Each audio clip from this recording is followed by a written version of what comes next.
knowledge, sovereign secret, supreme sanctity, known by direct experience, in accord with the law, very easy to practice, and imperishable. If there is any good activity, then these are the 8 characteristics that describe its greatness. Well, think about this verse. I decided many years ago that everything I do in life should have these 8 characteristics. If you do any activity, and if it has these 8 characteristics, then that activity will take one's life forward in the direction of progress. We will see each of these characteristics of knowledge in turn. What's the first quality described in this verse? Sovereign knowledge. The name of this chapter is what? The yoga of the sovereign knowledge and the sovereign secret. The yoga of the royal knowledge and the royal secret. Sovereign knowledge can have 3 meanings. The first meaning is the king of all knowledge. The king of all knowledge. Vidyanam Raja iti Raja Vidya. Anything that was great in ancient times had the word king put in front of it. If something was great, then it would be called king. That which is the king of all knowledge is the sovereign knowledge. The reason for this is that knowledge leads to one attaining eternal bliss and attaining the supreme soul. The second meaning is that one attains liberation from the sovereign knowledge. Sa vidya sa vibhuktaya. That is why it is sovereign knowledge. We normally say that knowledge is getting a university degree certificate. This is not knowledge, but an art. One can't learn how to make a chapati through this. The knowledge of becoming a doctor is very good and necessary in life because one learns how to cure a patient. But what happens from this knowledge is that one does not learn how to attain the supreme soul. If I were to say in other words, and the words of the Upanishads, then it should be knowledge after knowing which there is nothing left to be known. This is sovereign knowledge. Yaj gnatva neha bhuyanat gnatva bhava shishyate. Knowledge after knowing which there remains nothing left to be known. This is sovereign knowledge. God began describing such a sovereign knowledge in the 7th chapter of the Gita. And Shri Krishna tells Arjuna in the 7th chapter that he would give him knowledge after knowing which there shall remain nothing left to be known.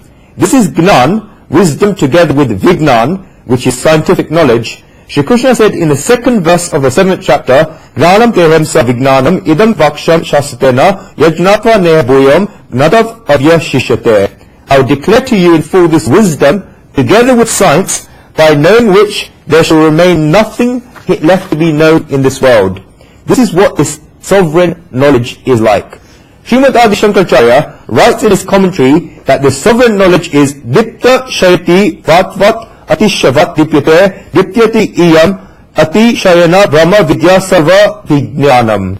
It is rich in exceeding splendor. It is rich with the knowledge of Brahman.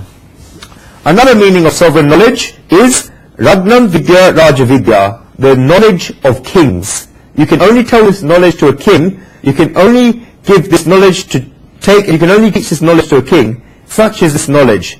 There are some thinkers who say that the whole Gita is sovereign knowledge. It is a knowledge of how one should run one's kingdom. If you give the values of the Gita to society, then society becomes special.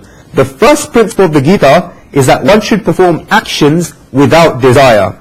If every person in society performs actions without desire, performs their work excellently, offers the best of the work they do at the feet of society, and they will get the results from this, because when one performs actions, then they get the fruit, and do not wish for the fruits of the actions, then the whole of society will become great. This knowledge shows the values that the king should implant and implement in society, and that is why it is sovereign knowledge. I wrote previously that the Gita is for the whole of society, and if one says that the Gita is only for kings, then the Gita would remain limited to the educated kings who went to war, or in today's times the Gita would remain limited to politicians. So do you and I not have the right to the Gita? The scriptures say that you and I certainly have the right to the Gita, even though it is sovereign knowledge, because you and I are all kings.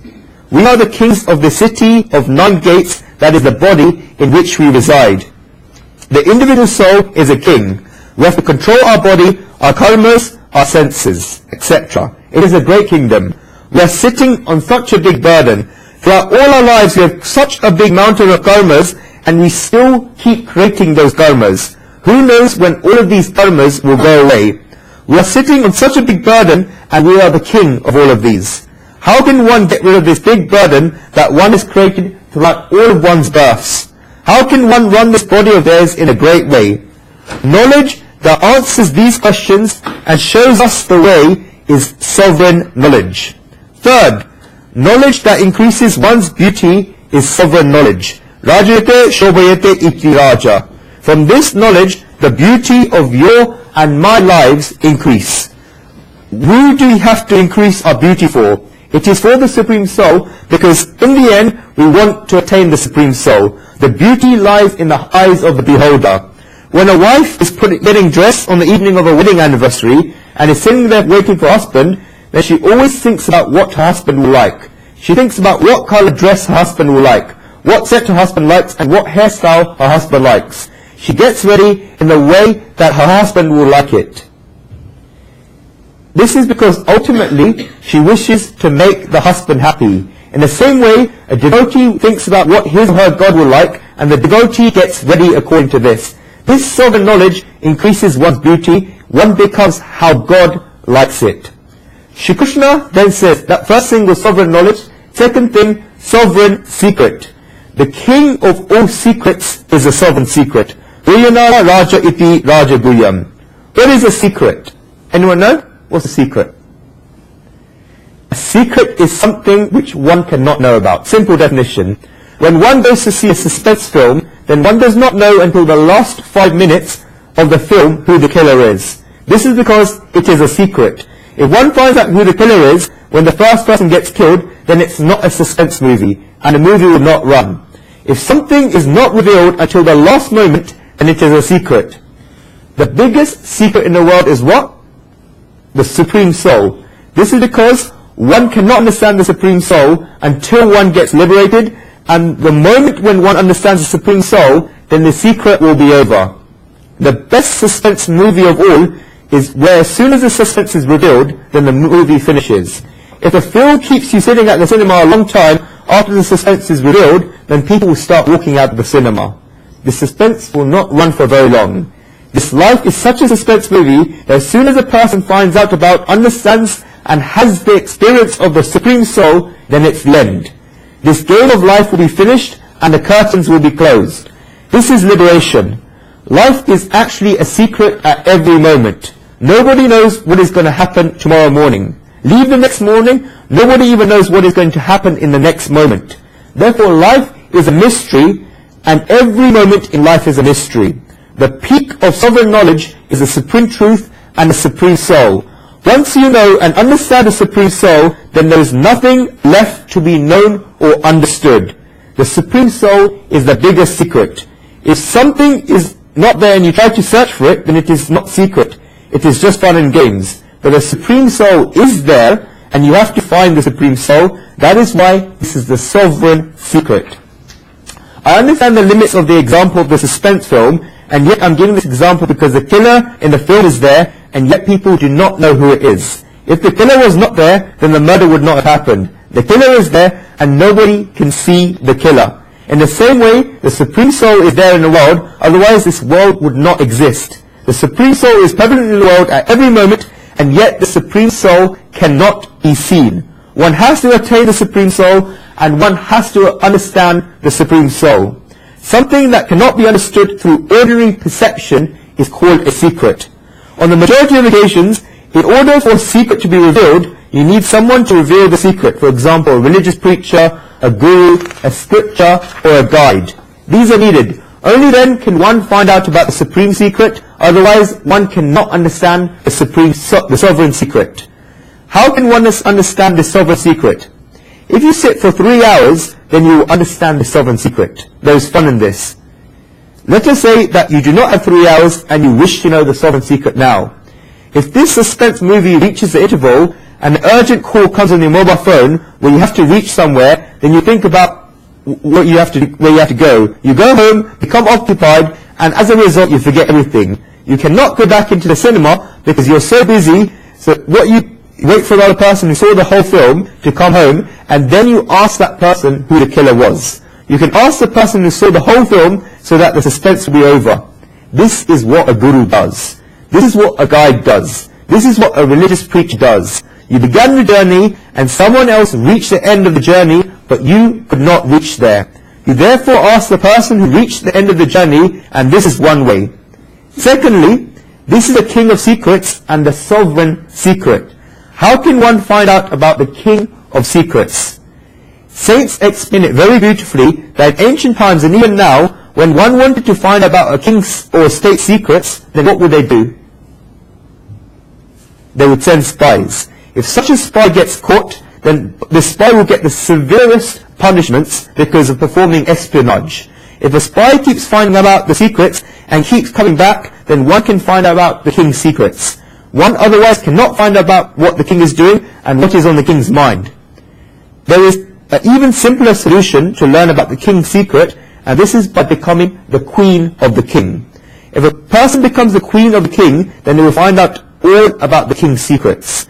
After coming back from the royal court, the king begins speaking about what he did, and the queen asks about what happened. The Supreme Soul, who is the king of the world, has kept so many secrets in his heart that we begin finding out these secrets after struggling, and when we find out about one secret, then 10 more arise. This is the difficulty. This is where science is confused. When science finds out about one thing, then 10 more questions arise. Science realizes that it did not know about all of these things.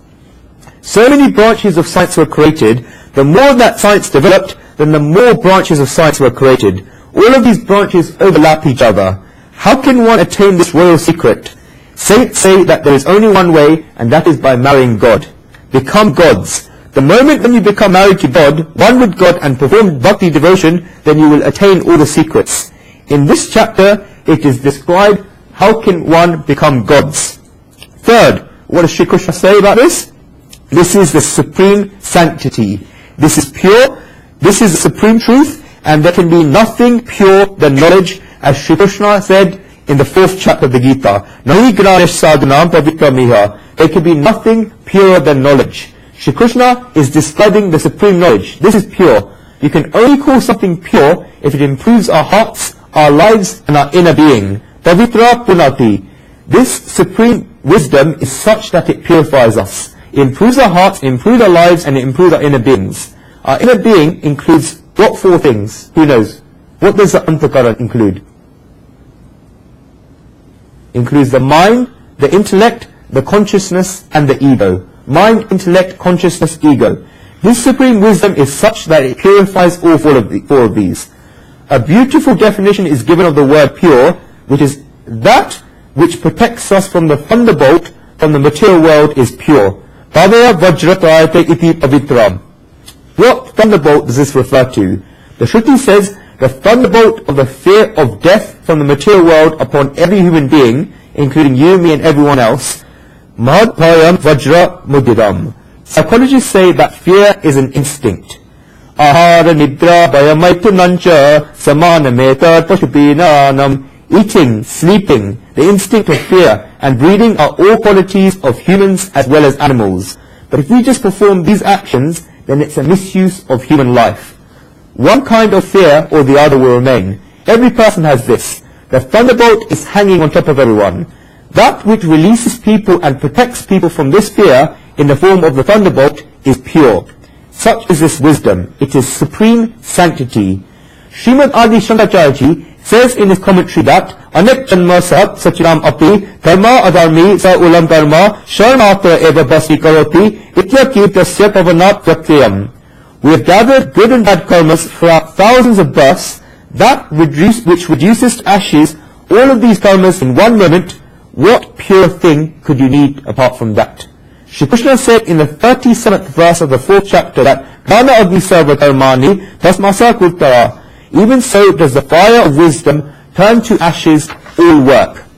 This is the quality of fire. There is a Sanskrit word in Sanskrit for fire called pavak, meaning that which purifies us. The supreme sanctity reduces to ashes all karmas. Great saints say that we are consciousness, whereas the world is materiality. But individual souls have 3 types of consciousness. We are operating out of 2 of these, and we do not even know about the 3rd one. There is lower consciousness and higher consciousness. Even psychologists say this. The lower consciousness is the baser instinct such as eating, drinking, enjoying the world, reproducing, etc. All of these things are lower consciousness, and the intellect is not needed for these. There, the development of the intellect has completely stopped, and people call such a person who only does these things mad. Such a person only does these things, and when he gets hungry, then he needs to eat, and when he gets thirsty, he needs to drink water. This is what such a person does only. This is the lower consciousness. Above this, there is a higher consciousness. This is a person's mental needs, emotional needs, and spiritual needs. These are all higher consciousness. This is where feelings towards another person are born. This is where relations are created. This is where responsibility and attachment towards relations are maintained. Love and satisfaction come from here. All of these things arise in higher consciousness. The lower consciousness just teaches us to accumulate things. The satisfaction is from the higher consciousness. The person thinks that he has everything he needs, and therefore he has no need for anything else. This is higher consciousness. We are all sometimes in a higher consciousness and sometimes in a lower consciousness. But this knowledge is such that it takes one from the lower consciousness to the higher consciousness, but it also takes one from the higher consciousness to the supreme consciousness, the super consciousness, and unites one with the supreme soul, and that is why it is pure. It unites one with Brahman. When one becomes united with the supreme consciousness, then that person may come back to the lower consciousness after to fulfill his bodily duties, but he stops his lower consciousness from destroying him. For example, if someone is hungry, then because the body is there, the person will need food, and the person would have the feeling that he's hungry. If you get some bread, then you will have the bread, but if the person just stays in the lower consciousness and does not go to the high consciousness, leave aside the super consciousness, then what that person will think is that he's hungry, and the person sitting opposite him eating the bread is not his, and even though this person has no right to this other bread, he goes and steals the bread away from him. The person does not even think about whether the other person will remain hungry. This person does not even think that if he still the bread away from the other person, then the other person will suffer the same pain of hunger as he did before he stole the bread. The person is just transferring this sadness and transferring his happiness. The person is not removing his sadness, but just transferring his sadness. The person who is in the lower consciousness tries to make his sadness go away, but the way he does it is that he gets rid of his sadness by creating sadness for others. This is the case with all of the senses. This person tries to satisfy all the demands of the senses, but he does it by giving pain to others. A saint has said it very nicely that every activity we have in life is an activity that tries to fill a hole. You, me, and everyone else are sitting with an emptiness inside yourselves. There is something missing. One person thinks that he is missing some money, and that if he gets a certain amount, then he'll be fine. This person gets the money, but he has dug himself into a deep hole and wishes for other things. Each and every person is sitting with an emptiness inside them. Some people are sitting there hungry for wealth. Some people are sitting there hungry for fame. Some people are sitting there hungry for beauty. Some people are sitting there hungry for respect. Some people are sitting there hungry for feelings that somebody else will regard them as their own. Some people are sitting there hungry for happiness. Each and every person is sitting there having dug a hole for themselves. The efforts in our lives are to fill these holes. A person who wants more money brings money to fill up a hole. A person who wants respect gathers letters of respect to fill up a hole. A person who wants fame collects memories of rounds of applause to fill up a hole. Each and every person makes efforts for this. There is no problem with doing all of these things, and you can certainly do them, but while filling up your hole, remember one thing: do not empty somebody else's hole in order to fill your own hole. There is no problem while we fill up our own holes, but if we empty somebody else's hole in order to fill our holes, then this is sin.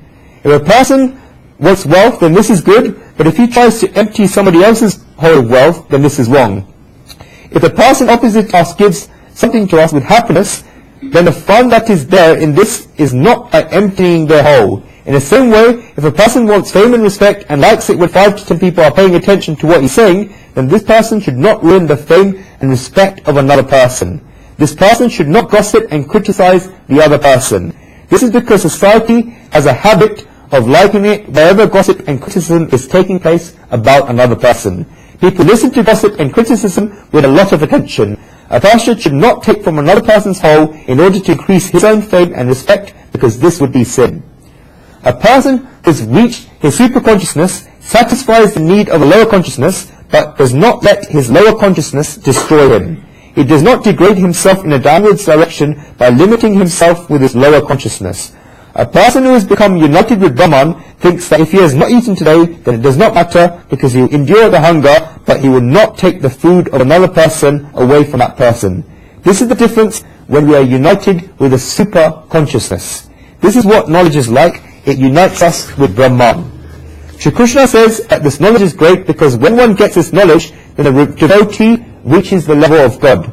If a person knows all the king's secrets, then he becomes at the level of the king. In the same way, this devotee reaches the level of God. In the Ramcharitmanas, Swami Tulsidas says something very nice while describing the birth of Sri Ram. Yachariche Ganavi Haripad Bhavi Tena Pahi Bhavako. Tulsidas was asked that he says that Ram is Brahman, and Brahma comes to earth in the form of Ram. Many saints and devotees say that all the verses in the Gita are great, and there's no doubt about that, that the 9th chapter of the Gita is the greatest of them all. It is said about some wise people and some devotees that after thinking about and remembering the 9th chapter of the Gita, they have attained samadhi. What does samadhi mean? Oneness of God, vision of God. Just by thinking about the verses of this 9th chapter, saints have attained samadhi. This chapter is dearest to many wise people and devotees, and that's how great it is. Shri Krishna says that the 5th quality of this supreme wisdom is that it is what? Known by direct experience.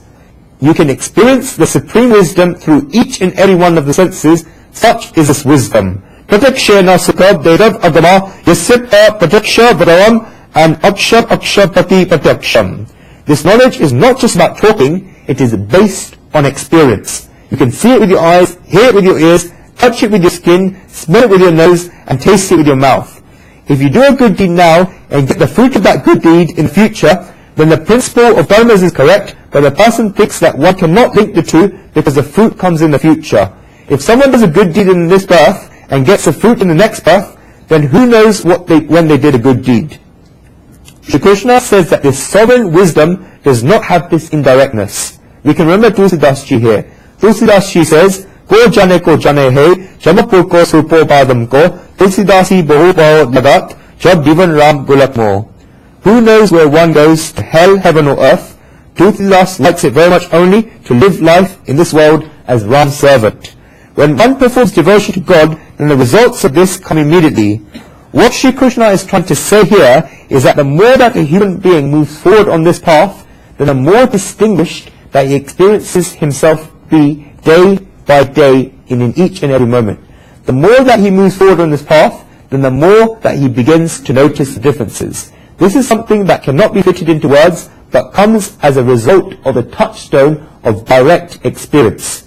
Many people have this confusion where they ask, what will happen if they follow the path of religion and follow the teachings of the Gita? Only after you practice it will you know what will happen after.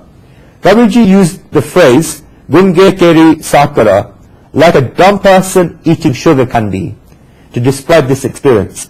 If a dumb person is eating sugar candy, then the person in front of him asks him what he's doing because he can see the enjoyment and bliss in his dumb person's face, then how will the dumb person be able to answer the question? Because he cannot speak. The rishis of the Digg Upanishad say that yato vachoni vartante aprapya narasasaha, says it is an experience that cannot be described by words but can be described by experience. The sweetness that is in being a servant of God and performing the devotion of God is described by Shri Krishna in this verse. Sri Ramanujacharya writes in his commentary that Agamayate iti avagamo vishaya pratyaksha bhuta avagamo vishaya yasya gnasya tat pratyaksha vagamam. When he says that this sovereign wisdom is apprehended and realized by direct perception, such is the Supreme Soul that is the subject of this wisdom. Ramanujacharya is a personification of devotion.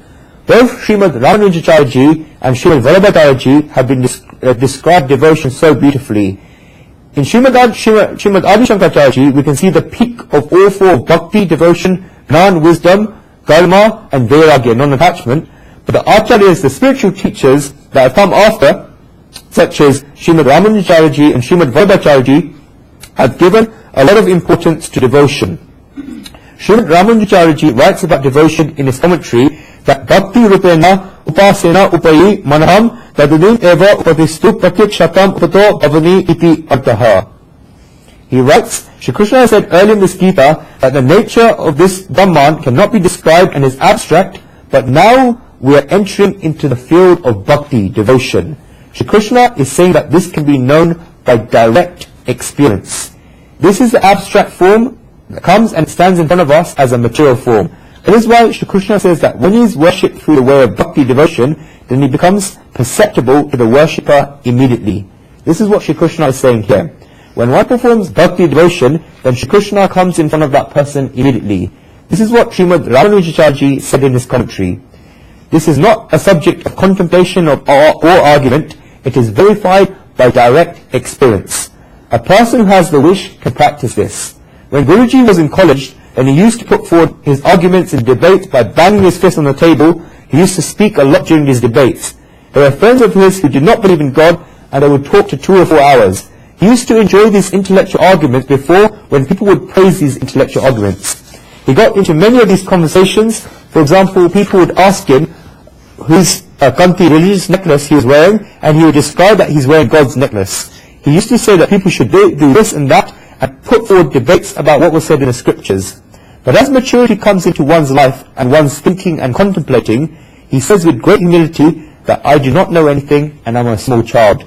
You can tell me anything you want to talk about and I will sit there, but I'm not interested in talking about anything. And I tell you that one gets a lot of peace from this. If anybody wants to say anything, then they can say it. The more a person begins thinking and contemplating about the Supreme Soul, then that person realizes that it is not something that you could talk about. Radhakrishnan ji says that it is wisdom by acquaintance and not by description, hearsay and report. The truth is shining in its own light. Not only this, but it is waiting to be seen by us. It is waiting for us to turn our attention towards it. When can one see this? It is when the obstructing veils of Maya, illusion, Asya, cavil, Dvesh, animosity, Ankar, ego, more bewilderment are removed. These curtains are within our control. The moon is outside, and if we open the curtains to our windows, then we'll be able to see the moon. In fact, it's a nice view over there. The moon has not put on the curtain over itself. If the moon has put on the curtain over itself, then it's very difficult or even impossible to see the moon. We have put this curtain there. The sovereign wisdom can be known by direct experience, and one only needs to remove the curtain because it is there. Many people are not even satisfied with one curtain, and they put so many curtains in the way. I see in many families that behind the curtain there's a net curtain, another curtain, and dark windows. What is the use of so much privacy? People taint their windows and do so much to hide themselves. When I'm sleeping in such a room when the sun is rising, then I feel as if Surya Narayan, the sun god, is banging on the window to come in, but this person has placed curtains in the way, and therefore there's very little light and only a tube light. That's how bad people are. And it is found that these curtains open naturally, but there's so many mechanisms which are used, that we used to see in America before, but you also see in India nowadays, and in the UK. One cannot even know how to open these curtains. In simple houses, you just open the curtains and the curtains open, but here if you pull one string, then it opens some curtains, and you pull another string, the curtains come back. Only if the person who has made the curtains knows how to open these. How many of these curtains have we kept in our lives? Shri Krishna says that this supreme wisdom can only be known by direct experience. In the Yog Vashishta Ramayana, Maharishi Vyasa says about how one can experience the Supreme Soul.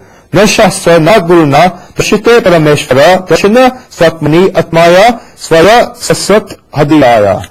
Not by reading too many scriptures, not by being pointed to it by the Guru, although a Guru of course shows us the path, and we should follow that path, can the Supreme Soul cannot be seen. The Supreme Soul is to be seen by one's own self, through one's developed and purified intuition.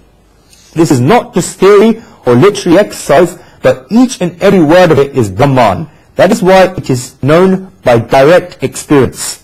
Shri Krishna also says that this Supreme Wisdom is in accord with a law. That which strengthens us internally is Dharma, and that which we are resolved on is this Dharma. Dharati iti Dharma and Dharana Ruya iti Dharma. Also, Dharma Rakshati Rakshata. If we protect Dharma, then Dharma will protect us. Dharma is powerful, and it is said in the Mahabharata that Dharana Dharma Mityahu Dharma Dharareta Praja. If people protect Dharma, then Dharma will protect the people. But it is as much true that we have to preserve dharma.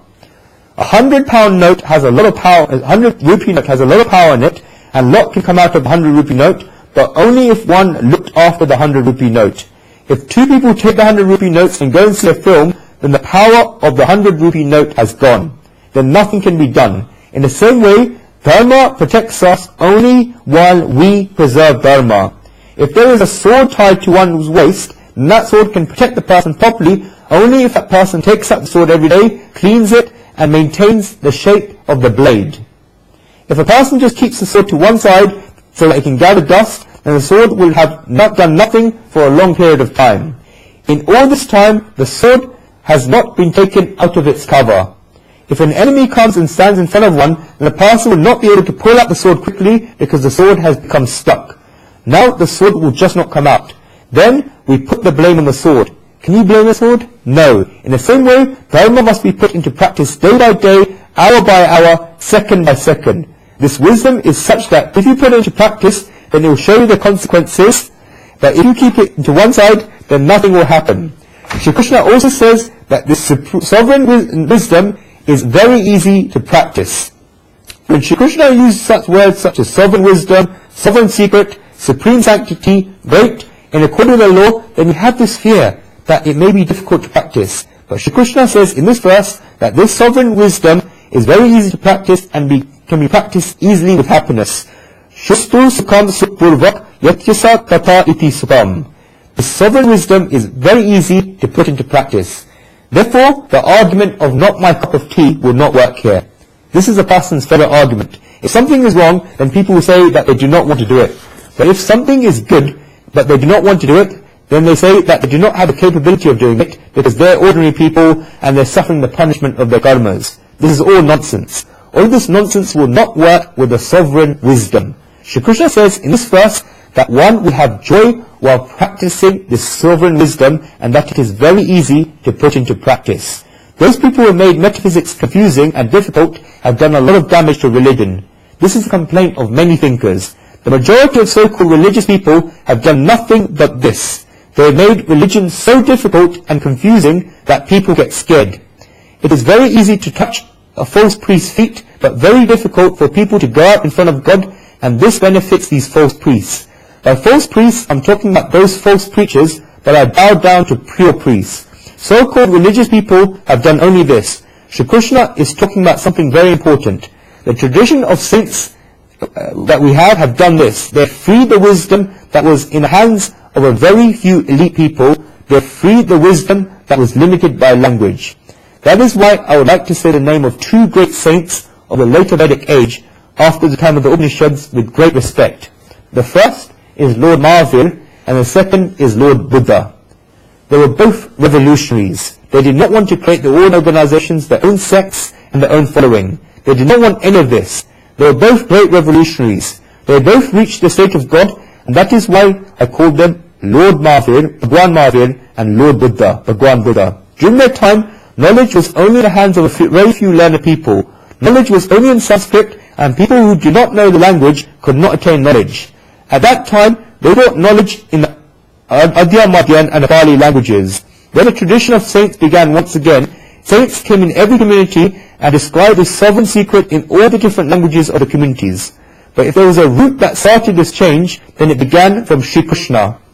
Shri Krishna says from the beginning that the sovereign wisdom is very easy to practice. It is very easy to attain God because God is omnipresent and omniscient. If God is omnipresent, then He is here with you. If God is omniscient, then He is here with you in the present. If God is here and now, then you can easily attain God. Shri Krishna is trying to explain God's intimacy and closeness with the individual soul. Secondly, because of ignorance, one thinks that what is God's is his. What is actually God's is his. One only needs to offer this at God's feet. It is so simple.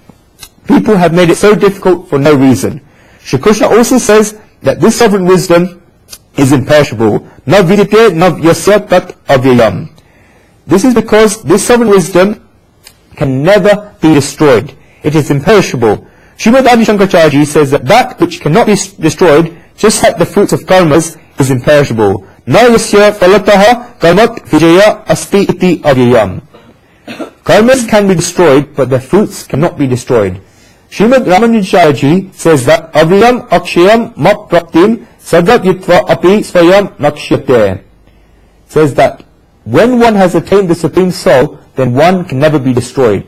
Not only that, Srimad Ramanujaji explains further that God says that when a devotee is like this and stands in front of God, then God gives the devotee his all, and God gives himself to the devotee, and yet God feels as if he has not done anything for the devotee. Evam rupam upasana purvato matane krute api na kinchit krutam maya asya iti prabhav iti artaha. This is how high this level of the supreme wisdom is. Sudama came and stood in front of Dwarikadish, Shri Krishna, and Dwarikadish gave Sudama, a Brahmin who was Shri Krishna's childhood friend, everything. Shri Krishna himself washed Sudama's feet with tears in his eyes, and the Lord still thought that he did not give Sudama enough. Shri Ramchandraji came and stood in front of Kevat the boatsman, and the Lord thought that he did not give enough to Kevat. Aj min kachu nahi dina. Kevat was satiated after washing Sri Ram's feet and did not want anything else. Kevat had attained such a supreme bliss, and yet the Supreme Soul thought that he did not give anything to Kevat. There were still things left to give. Kevat even told Sri Ram that once he completes 14 years in the forest, then he should come and sit in his boat, and only then should Sri Ram give Kevat what Sri Ram wants to give. Kevat had Sri Ram as his debtor, and God admits this. This sovereign wisdom is imperishable. If the world is a debtor, then it will remember it for 3 to 5 years, and then it will forget. If we have given someone £5,000 or £10,000, then we keep asking for money back. The person who has the money does not want to give back to us, and the person says, you should not have this man and done between us. We forget and they forget. If we forget, then of course they will forget. The money is gone, but the Supreme Soul never forgets. End of verse.